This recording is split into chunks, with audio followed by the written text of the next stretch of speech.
encontramos en Quillota para ser parte de un nuevo Protagonistas PUCB.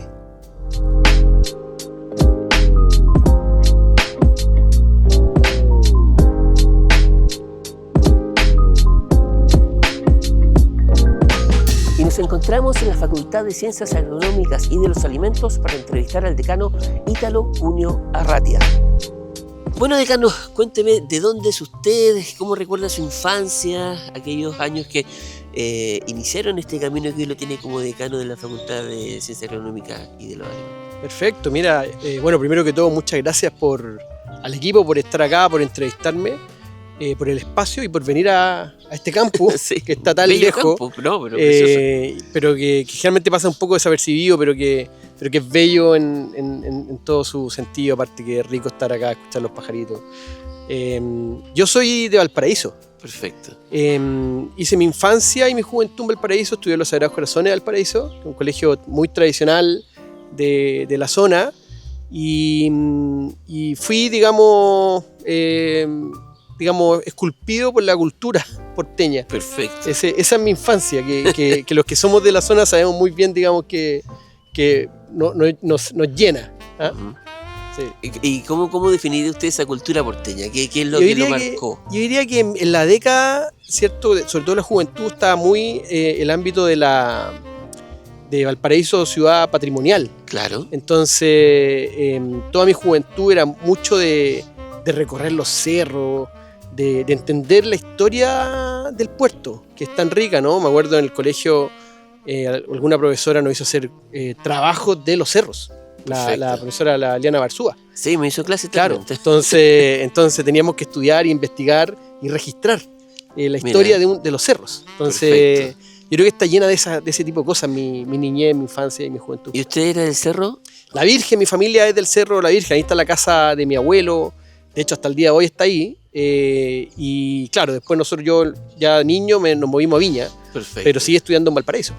Y ahí esa infancia, a lo mejor de juegos en la calle con los amigos de barrio, jugar a la pelota. Claro, con todo. Bueno, Semana Santa con el Judas. Claro, una cuestión muy porteña, cosas, tradiciones muy de Valparaíso. Perfecto. Claro. Oye, cuénteme un poquito, en esa etapa escolar, ¿cómo empezó usted a sentir esa curiosidad, ese bichito, por decirlo, por ser ingeniero agrónomo? ¿Cómo se despertó? O quizás no era su primera opción. Cuénteme un poquito de eso. Es buena la pregunta del tema de la agronomía, porque es probablemente la pregunta que a mí por lo menos me cuesta más contestar cuando me preguntan respecto de por qué llegué a estudiar agronomía. Yo fui obviamente una persona curiosa, como todos los niños, y todos los que se sientan en esta silla yo creo que responden un poco eso, de que somos personas curiosas, los académicos somos personas curiosas. Pero la verdad es que yo tenía como un amor por saber. Perfecto. Me gustaba saber cosas. Y pregunta obviamente de niño y también de joven profunda, pero también de cómo funcionan las cosas en general. Entonces me gustaba desarmar radio, entender cómo funciona la radio, los televisores, ahí más de alguna vez. ¿Más de alguna embarrada se mandado? Total, la armaba y después las trataba de armar, pero no funcionaba muy bien. Pero claro, en el fondo tenía esa intensidad de querer saber cosas. Por eso llegué al mundo de la música, al mundo del arte. Y yo sabía algo, quería ir a la universidad. Perfecto. Eso es lo que sabía. Porque era el lugar donde estaban las personas que investigaban, que estudiaban. Ese era el lugar para mí donde estaban los estudiosos, los que les gustaba saber. Entonces tenía muy claro que quería ir a la universidad, pero nunca tuve muy claro a qué. Y de hecho, en realidad lo que siempre quise era como estar en la universidad. Perfecto. Entonces para mí el tema de la agronomía es completamente circunstancial. Okay. La respuesta corta es que me gustaba biología, química y física, pero esa es una respuesta muy mala. En realidad, la respuesta larga es que yo quería ser académico. Perfecto. Desde chico. O sea, cuando yo llegué a la universidad, yo ya quería hacer un doctorado. Okay. Que es algo muy raro. Exacto, sí. Lo normal es estar acá, ¿cierto? Mirar un poco de qué se trata la disciplina y después decidir, ¿cierto? Transitar hacia la academia. Lo mío es al revés. Yo ya me gustaba la academia antes y como no se podía estudiar académico, exacto, no existe, había que elegir algo. Y la agronomía surge como un lugar, digamos, circunstancial que dejaba tranquila a la familia. Okay. Y que me permitía, ¿cierto?, profundizar áreas que me gustaban. ¿Y cómo, y lo llevo ahí de nuevo, quién le dijo, oye, agronomía puede ser por acá el camino? ¿Hubo ahí alguna vocecita? No, eso fue mi papá, porque claro, yo en cuarto medio ya al final, ¿cierto?, yo me gustaba la sociología, la economía directamente y la física. Perfecto. Entonces, ninguno de esos ámbitos como que me convencían 100% como disciplina, y empezamos a mirar con mi papá, me acuerdo, distintos ámbitos. Sabía cosas que no quería hacer, por ejemplo, nunca quise estudiar Derecho. Ya. Entonces lo tenía muy claro alguna área, y la agronomía fue el lugar que convergía áreas de ciencia básica, física, química y biología, que yo, digamos, era bueno en el fondo, y que si no me dedicaba al mundo de la academia y al mundo de la investigación podía servir como profesión. Cuando fue bien, así fue la decisión. Pero yo sabía que quería investigar. Lo que pasa es que mi papá siempre me decía que no se podía vivir de investigación en Chile. Sí. Entonces, bueno, repetí otros de... pero se puede, ¿eh? Sí, se puede. Es una puede. buena, se puede, y es un buen lugar. ¿Eh? Este país es un muy buen lugar para dedicarse a la investigación. ¿Por qué, decano? Yo hice mi doctorado en California, en la Universidad de California en Davis, y en Estados Unidos y en otros países más competitivos en ciencia, en general uno tiene muy acotado su rango de acción de investigativo. Perfecto. ¿No? En Chile uno es mucho más libre en su línea de investigación. Uno la puede ir llevando más o menos por donde uno quiera. En cambio no, en otros lugares es mucho más restrictivo. Uno tiene que estar contratado para una cosa y específica, eso es, claro. Oiga, bueno, y ahí surge la posibilidad de la Pontificia Universidad Católica de Valparaíso. Claro. Cuéntame cómo fue ahí el enganche. Nunca fue muy duda, la verdad. Lo que pasa es que, claro, venía los Sagrados Corazones. Entonces la Católica del Paraíso era el lugar por excelencia. Claro. No recuerdo de haberme planteado yo alguna otra universidad. Era el lugar natural donde yo pensaba que debía estar. ¿Ah? Y claro, esa proyección de estar no por 5 años, sino exacto, querer estar por más tiempo. Era una tirada de piedra muy largo. Claro. Pero claro, siempre me planteé como un universitario. Pero usted a sus 17, 18 años ya tenía esa claridad. De plantearse futuro, como universitario, que es muy raro. Exacto. Es muy raro porque uno nunca, en general las personas que llegan a la universidad en cuarto medio no necesariamente saben qué hace un académico. Exacto. Entonces, y muchas veces la universidad es un tránsito, nomás es para un después conseguir tránsito, un trabajo, un vehículo claro, social, ¿cierto? Exacto. Para conseguir una profesión. Yo nunca vi la universidad, a lo menos en esa época, como eso, ¿no? Sino que me gustaba estar en la universidad y quería ser universitario. Eso era algo... Y ahí su familia, me imagino que apoyándolo, bueno, su papá fue clave en que usted tomara la decisión. Imagino que la familia también ahí detrás de usted, como buena familia porteña, sí, ahí apiñando todo lo que es el futuro del hijo, ¿no? Tal cual. Ellos me apoyaron siempre en todas esas inquietudes de niño y de joven, en donde, claro, pues transité por el mundo de la música, el mundo del arte. Ya entendían de que más o menos para dónde iba mi camino. Entonces me apoyaron. Mi papá me ayudó a escoger la carrera, a pesar de que el listado es bien extraño. Es un popurrí. Yo me acuerdo del puesto de sociología por ahí. Claro, no en esta universidad, en otra, pero seguramente estaba psicología y alguna otra área del conocimiento que hasta el día de hoy me gusta leer sobre esos tópicos. Okay. Usted me ha mencionado varias veces que le gusta la música. ¿Toca algún instrumento? ¿Tiene alguna banda? Estudié en el conservatorio algún minuto. Ah, maravilloso. Estoy hablando a los 9, 10 años. Y por ahí por los 12, 13 ya estaba completamente aburrido de la música. Claro, estudié percusión, pero también estudié guitarra, bajo y otras cosas más. Tengo hasta el día de hoy instrumentos, pero no toco con grupos. Y como a los 14 ya entré derechamente a la pintura, al mundo de la pintura, y eso me mantengo hasta el día de hoy. ¿Sigue pintando? Hasta el día de hoy pinto, sí. Y escribo mucho. ¿Y en la pintura autodidacta? Completamente autodidacta. Lo que encontré en el mundo como artístico, como búsqueda, es que no me gustó la disciplina que se requiere para ser músico. Hay que ser muy disciplinado. Para el arte también, pero contrario a lo que uno piensa no, música, ¿no? Son muy disciplinados. Me acuerdo teoría musical, armonía, ¿cierto? Bueno, todo era difícil, había que estudiar. Perfecto. Y yo era muy chico, entonces consideraba que era mucha presión y me terminó aburriendo. Y ahí transité hacia el mundo del arte y escribo hasta el día de hoy mucho. ¿Y su familia, sus papás, lo incentivaban ese lado artístico Sí, suyo? me incentivaban. La parte familiar de mi mamá es muy artística. Todos mis tíos son artistas. Entonces, eso yo creo que estaba dentro de mi cultura cercana. Y creció con eso usted. Crecí mirando, con eso. observando, A mí, tíos músicos, ¿cierto? Que hacen música, que graban discos. Y claro, entonces estaba dentro de eso, de mi cercanía. Y lo conservo hasta hoy. Me encanta. Maravilloso. Sí. Bueno, y volvamos ya a lo que es usted de 17, 18 años entrando a la universidad. ¿Cómo recuerda ese inicio de esta aventura que usted proyectó a largo plazo siendo un joven? ¿Cómo recuerda esos primeros días, esos primeros años en la universidad?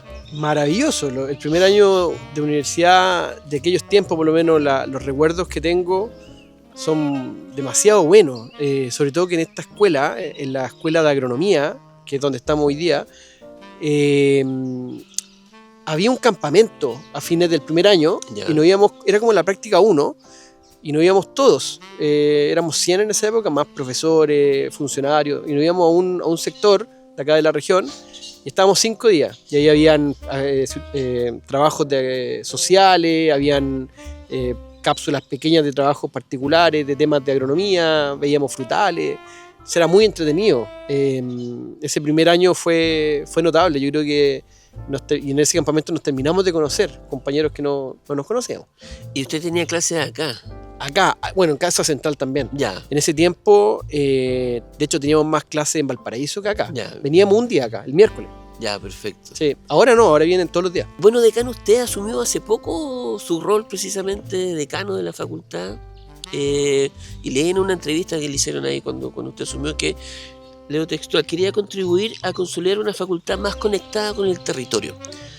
Cuéntame, ¿cómo se logra eso? ¿Cómo pretende usted lograr eso? Sí, efectivamente, uno de los planes de gobierno que tengo para estos 3 años está el tema de la vinculación con el medio, ¿cierto? Yo diría inmediato.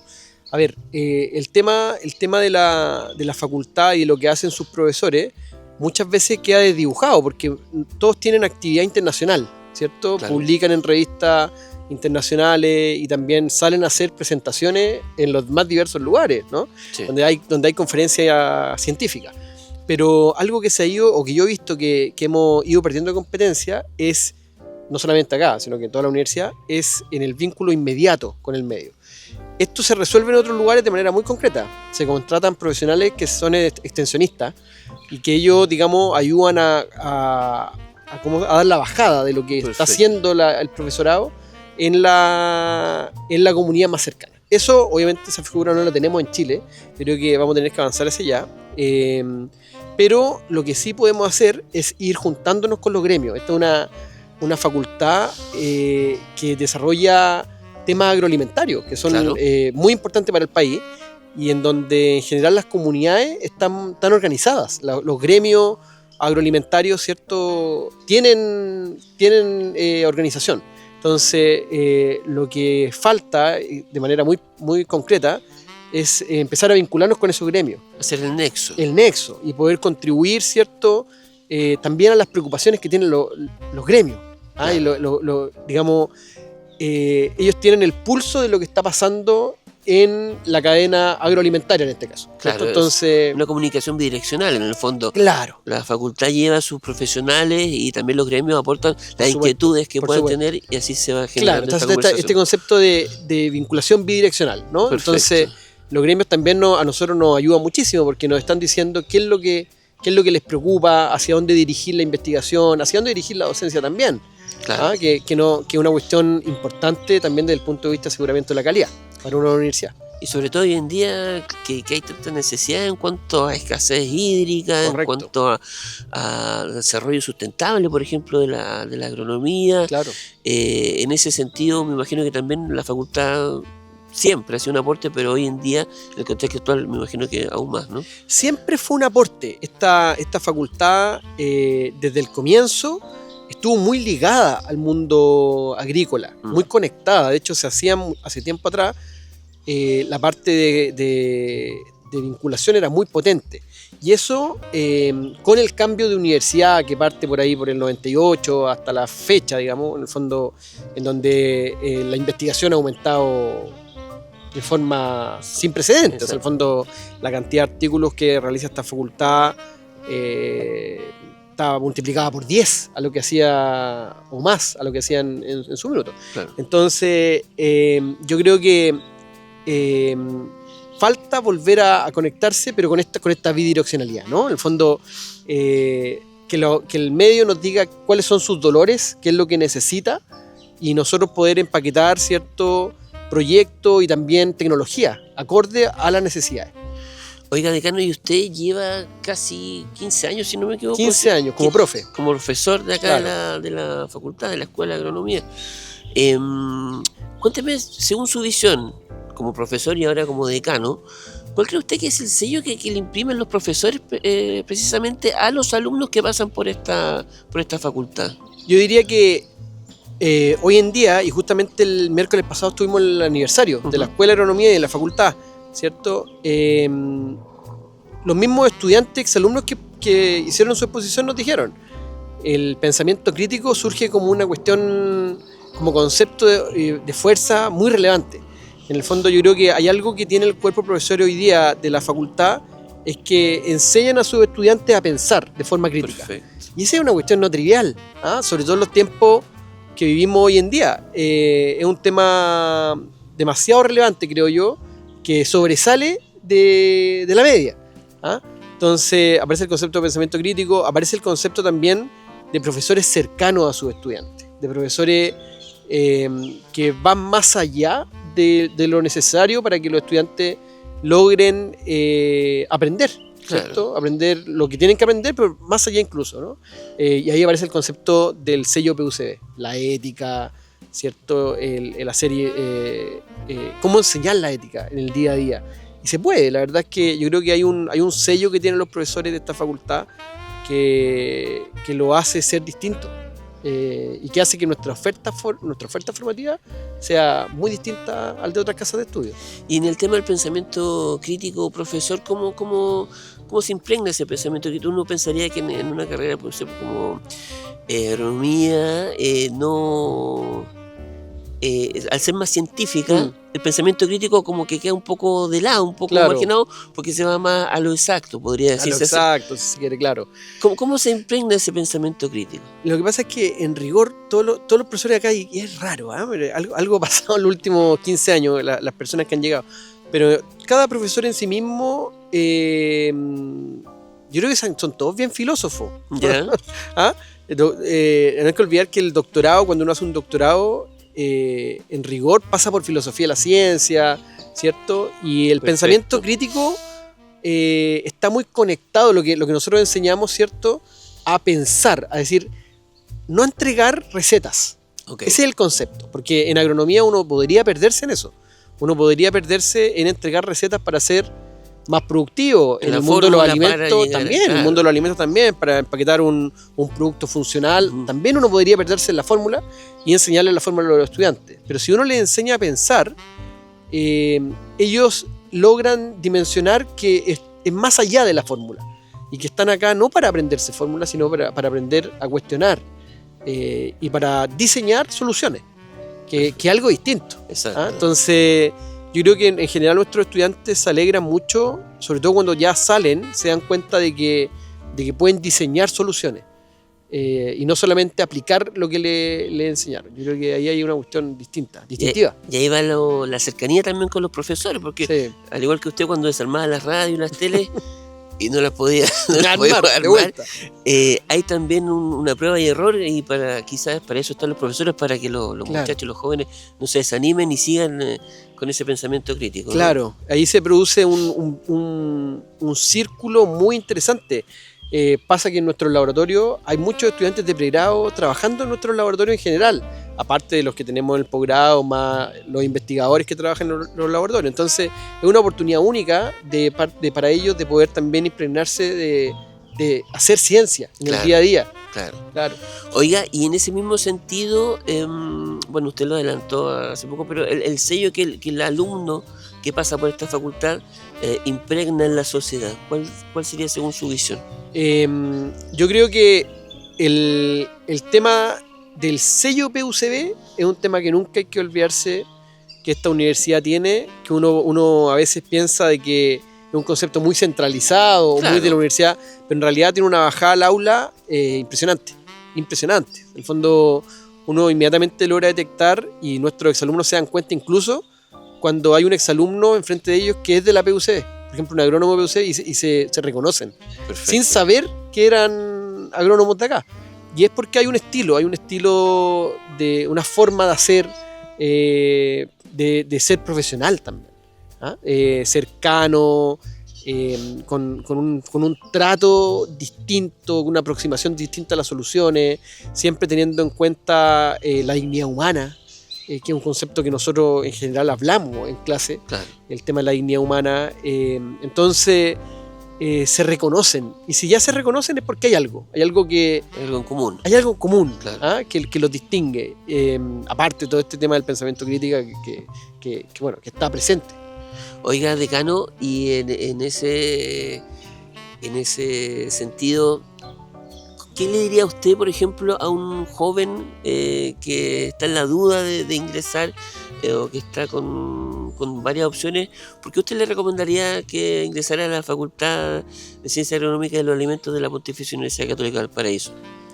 Bueno, en primer lugar, es que el lugar donde estamos, en Quillota, en La Palma, con un campus precioso, como pueden ver, ¿cierto? Con los pajaritos escuchando ahí detrás, es espectacular. Claro. En el fondo es un lugar muy benigno, claro, para salir del colegio y llegar a la universidad. Es un trance que de hecho los estudiantes no lo notan, porque es tan, digamos, sereno, que claro, no digamos, y tienen las clases todas acá, entonces es un buen lugar. Lo mismo en la escuela de alimentos, ¿cierto?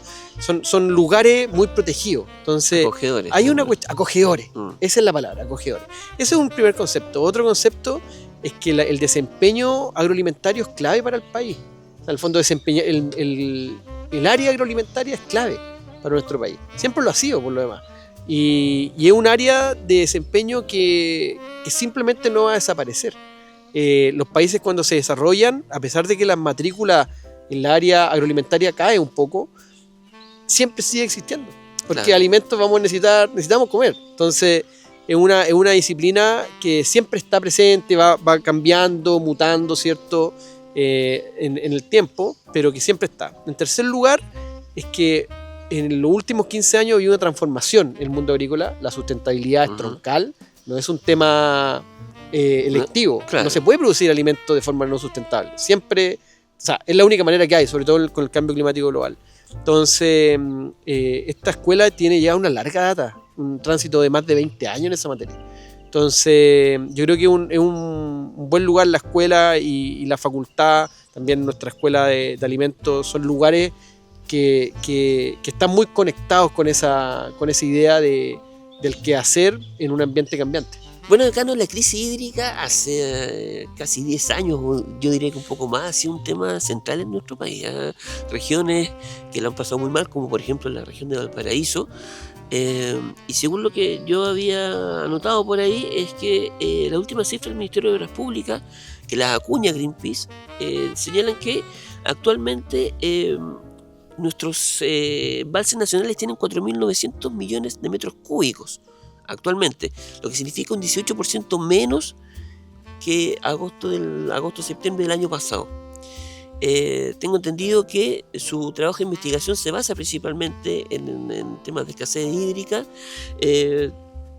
precisamente en plantas y en el diseño de soluciones tecnológicas innovadoras para la agricultura en ambientes áridos.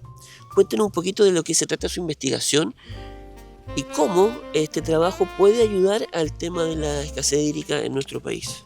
Bueno, efectivamente la escasez hídrica lleva 15 años, la verdad, son 15 corto. Años, sí, claro, sí. Son 15 años.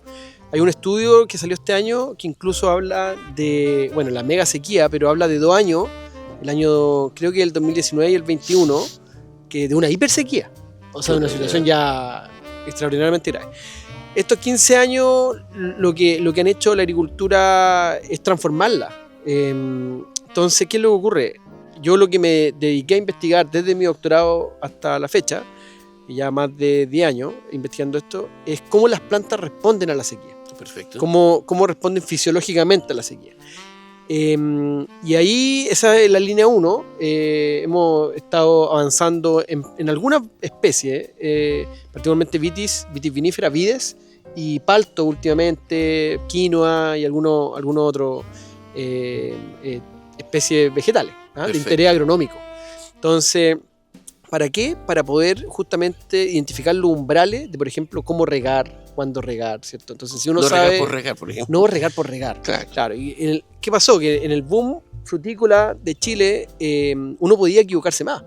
Porque era tan holgada la parte económica que uno podía cometer más errores, pero en los tiempos actuales ya la ventana para cometer errores es muy, muy chica.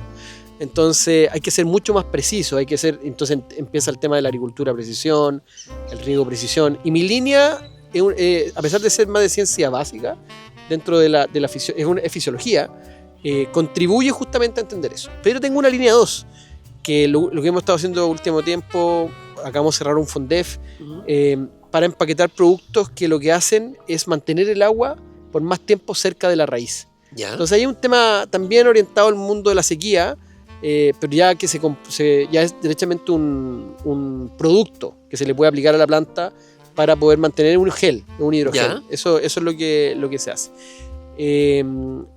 Para tratar, digamos, de que los agricultores tengan una herramienta. ¿Y eso en qué etapa está? Está en etapa inicial, ¿eh? Nosotros cerramos el FONDEF inicial, vamos a seguir desarrollando la tecnología, pero funciona. Efectivamente, la duda que teníamos inicialmente era... y de hecho algunos Ceremi nos dijeron en el minuto, y otros productores nos dijeron que tenían la duda de si funcionaba o no, si la planta podía tomar el agua del gel que estaba en el suelo, y nosotros demostramos que efectivamente eso sí ocurre. Entonces ahí estamos en una etapa de validación, hay también estudios de patentamiento, entonces hemos publicado algunas cosas, pero hay otras cosas que no podemos publicar justamente por el tema de la protección del producto. Entonces yo creo que va a tener otro proceso más de investigación, y probablemente esto va a estar disponible en unos 2-3 años plazo, digamos. Claro, porque yo preguntando como de gente de pie, como le dicen ahora los políticos, sobre todo la gente de pie, pero yo preguntando desde ese ámbito, ¿puede ser que exista que especies empiecen a desaparecer precisamente por la falta por la escasez hídrica? Tengamos, por ejemplo, en la zona central que adecuarnos a otro tipo de especies, otro tipo de hortalizas, que se adecúen mejor a esa situación.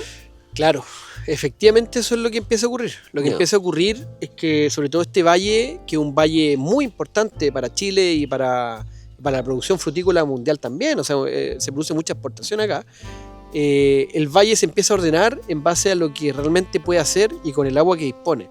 Entonces, y ahí viene el tema del fenómeno de la sequía, ¿no? Este año tuvimos año no normal, pero casi normal, el año pasado igual, lo que hizo que algunos embalses que son importantes para el consumo humano estén en mejor estado hoy día, digamos, para prepararnos en el verano, pero para la agricultura no, porque la agricultura es agua que cae en invierno de forma hoy en día muy intensa, generalmente se va al mar.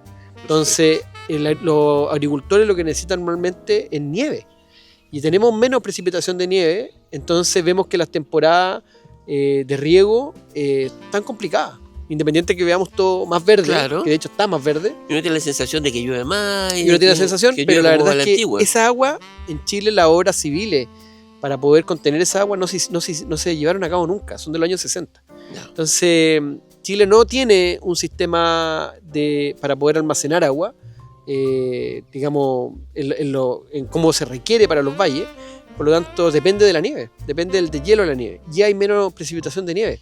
Entonces el fenómeno de la sequía pareciera ser medio invisible, ¿no? Porque la sequía, por lo menos los embalses para alimentar a la ciudad están y tienen agua, hoy día por lo menos para pasar el verano también, pero para la agricultura hay poca agua. Entonces lo que empieza a ocurrir es que algunas especies empiezan a desaparecer y los agricultores se empiezan a adaptar a lo que pueden hacer. Los grandes empiezan a correr al sur.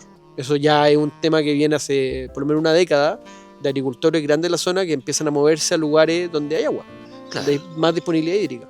Claro, pero por ejemplo, me imagino que por ejemplo una plantación de palto es difícil que se vaya al sur por el tema del Es sol. imposible por el tema del clima. Claro, por el tema climático. Entonces lo que empieza a ocurrir también es hacer más eficiente el uso del agua. Perfecto. Entonces, por ejemplo, las plantaciones de palto, antiguamente se ocupaba muchísima agua, cada vez se ocupa menos y nos hemos dado cuenta de que muchas especies empezamos a determinar la eficiencia de riego, ¿no? Logramos identificar que en realidad podíamos regar menos y obtener un producto de altísima calidad y mantener la misma producción. Pero en el camino desaparecen productores. En general los que quedan son grandes productores, claro. Se empiezan a consolidar grandes producciones y algunas producciones chicas empiezan a desaparecer, justamente porque no hay disponibilidad hídrica. Entonces se empieza a concentrar en paltos, vides, ¿cierto? Como grandes, digamos, productores en términos de la fruta, y la hortaliza se empieza a achicar y a ser cada vez más eficiente, a buscar eficiencia. Claro, lo que conlleva también a traer, a importar fruta, verdura. Empieza a ocurrir, que es la palta que vimos hace poco tiempo atrás, de peruana, Perú, ¿cierto? Claro. Que empieza a circular fruta y verdura de otro lado. Zapallo también. Exacto. Claro, sí. Ese son, digamos, el efecto de tener menos productividad en algunos ámbitos. Empieza a ocurrir. Oiga, decano, ¿y cómo visualiza usted el futuro de este mismo tema acá en nuestro país? Por ejemplo, de cara al 2030, o si quiere proyectarlo un poco más allá. ¿Estamos en un punto sin retorno? ¿Todavía hay cosas por hacer? No, en agricultura la verdad es que todavía podemos afinar mucho las capacidades. Yo creo que todavía se puede hacer mucho más eficiente el uso del agua, el uso de nutrientes. Es un área en donde todavía se le puede poner mucho número y hacer más eficientes los sistemas. Entonces, la verdad es que yo no creo que estamos en un punto de no retorno. Uh-huh. Al 2030 queda re poco. Entonces, vamos a seguir en las condiciones más o menos actuales, pero si uno mira al 2050 tal vez, lo único que queda, que tenemos una certeza, es que tenemos que hacer más con menos. Perfecto. Es decir, más producto agrícola, más alimento, con menos contaminación, con menos input, con menos agua. Y eso requiere ciencia y también requiere ingeniería. Y ahí está, bueno, ahí entra a jugar usted con su facultad, claro. En el fondo en el desarrollo de esta nueva... Claro, o sea, todos los colegas, hoy día esta facultad produce más de 90 trabajos científicos al año y están todos muy enfocados en esto, ¿eh? Están todos muy enfocados en hacer más eficiente la producción, en buscar maneras de adaptarnos al cambio climático y a las condiciones cambiantes.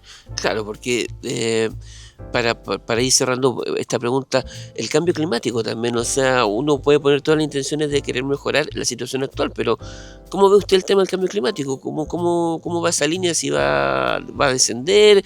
¿Los efectos negativos si van a ir en aumento? Claro, o sea, en el fondo nosotros estamos hoy día presenciando, somos no solo espectadores, sino que actores, porque la verdad es que tenemos que trabajar con el cambio climático ocurriendo. Un factor no es un más, tema de futuro, claro. O sea, en el fondo es un tema que está ocurriendo. Entonces eso implica, obviamente, conocer cómo las especies se adaptan. Uno pareciera, siempre mirando de afuera, pareciera que sabemos todo, por ejemplo, al producir palto, por ejemplo. Pareciera que sabemos mucho de la especie, y la verdad es que no, la verdad es que sabemos muy poco. Las especies que conocemos muy bien son las especies que están más investigadas por los norteamericanos, por la Comunidad Europea. Por ejemplo, la vid es una planta muy, pero muy estudiada, pero el palto es una planta poco estudiada. Claro. ¿Por qué? Porque la producen pocos países y porque no ha sido, y bueno, es muy relevante en el cono sur, pero no todos conocen. España hace algo de investigación en eso, algo Estados Unidos, pero la verdad es que no mucho. Entonces, queda la responsabilidad a nosotros de seguir avanzando en generar conocimiento básico, pero también aplicado, para poder producir alimentos en un sistema más complejo, teniendo en cuenta la biodiversidad, teniendo en cuenta la sustentabilidad, ¿cierto?, de los ecosistemas. Por lo tanto, es solamente más difícil, no es un gran desafío. Tremendo desafío. Oiga, decano, bueno, para ir cerrando esta notable entrevista, yo le quería preguntar algo. Yo quería preguntarle si es que cuando usted era niño, ahí en el Cerro La Virgen, o en sus clases de música, por ejemplo, o pintando algún cuadro, ¿se imaginó en algún momento este trayecto que haría su vida bueno, usted lo adelantó, quizás tiró la piedra bien, bien lejos, esperando en algún momento este retorno, pero usted se imaginó el año 2025 siendo decano de esta facultad, una de las más importantes de la PUC. Sí, pues. La verdad es que sí. Lo que pasa es que yo soy, aparte, dentro de todas esas cosas, me gusta el ajedrez. Entonces, claro, sí, la verdad es que yo me he imaginado en lo que hago. Lo que yo estoy viviendo es un diseño tal vez de joven. Perfecto. Pero sí, todo lo que estoy viviendo está imaginado, lo cual es raro. En general yo creo que todos contentan, no, sí, la verdad es que sí. no, nunca me imaginé. No, la verdad es que sí, me lo imaginé de niño, de joven, y estoy haciendo lo que siempre quise hacer, por eso que soy tan feliz. La verdad es que estoy viviendo lo que siempre quise. Bueno, decano, yo le quería agradecer por habernos recibido aquí en Quillota, en su facultad. Maravilloso el lugar, como siempre. Y nada, pues darle las gracias por esta tremenda entrevista acá en Protagonistas PUCB. No, gracias a ustedes de nuevo por este momento. Empezamos nublado, sí. Está soleado, sí. En poco tiempo. También dejarlos invitados a toda la universidad que vengan a conocer este campus. Es maravilloso, la verdad. Es muy rico y ojalá ver más colegas, ver estudiantes de otra unidad académica pasar por este lugar que es tan bello. Maravilloso, gracias decano. Bueno, ese fue otro capítulo de Protagonistas PUCB. Soy Sebastián Paredes y nos vemos en otro capítulo. Chau, chau.